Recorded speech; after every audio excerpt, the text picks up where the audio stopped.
ഇത് എൻ്റെ ഇരിക്കുന്ന വെർണ ഫ്ലൂഡിക്കിൻ്റെ ക്ലസ്റ്ററാണ്. വെർണ ഫ്ലൂഡിക്ക് ഹുണ്ടായിൽ വരുന്ന വണ്ടിയാണ്. വെർണ ഫ്ലൂഡിക്കിൻ്റെ ക്ലസ്റ്ററാണ്. ഈ ക്ലസ്റ്ററിന് ഒരു പ്രശ്നം വരുന്നുണ്ട്. ഈ വണ്ടി ഓഫ് ചെയ്തിട്ടാലും ഇതിനകത്തെ ലൈറ്റുകൾ ഇങ്ങനെ നടേ ഇപ്പം നമ്മൾ ചാവി ഓഫ് ആയിട്ട് വണ്ടി ലോക്ക് ചെയ്തിരിക്കുന്ന കണ്ടീഷനിലും ഇങ്ങനെ മീറ്ററിൽ ലൈറ്റ് വന്നിട്ട് ബ്ലിങ്ക് ആയിക്കൊണ്ടിരിക്കും. ചിലപ്പോൾ ഇത് നല്ല ബ്രൈറ്റായിട്ട് കത്തും.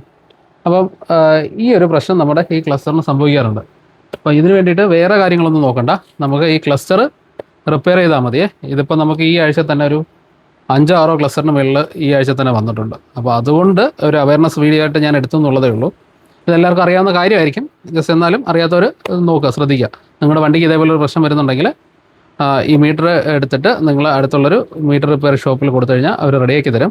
ഇത് പുതിയതൊക്കെ വാങ്ങിക്കാനാണെങ്കിൽ നല്ലൊരു എമൗണ്ട് വരുന്നുണ്ട്. 18,000 രൂപയോളം ഏതാണ്ട് ചാർജ് വരുന്നുണ്ട് ഈ ഒരു മീറ്ററിന്.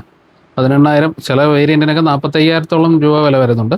അപ്പോൾ ഇത് ചെറിയൊരു രീതിയിൽ ഇത് റിപ്പയർ ചെയ്യാൻ പറ്റും. നിങ്ങളുടെ അടുത്തുള്ള മീറ്റർ റിപ്പയറിംഗ് ഷോപ്പിൽ കൊടുത്താൽ മതി.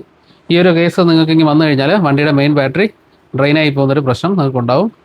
അപ്പം ഈ ടൈപ്പ് വണ്ടിയുള്ള കസ്റ്റമറല്ല, ഇതൊന്ന് നോട്ട് ചെയ്ത് വെച്ചേക്കാം. ഓക്കെ.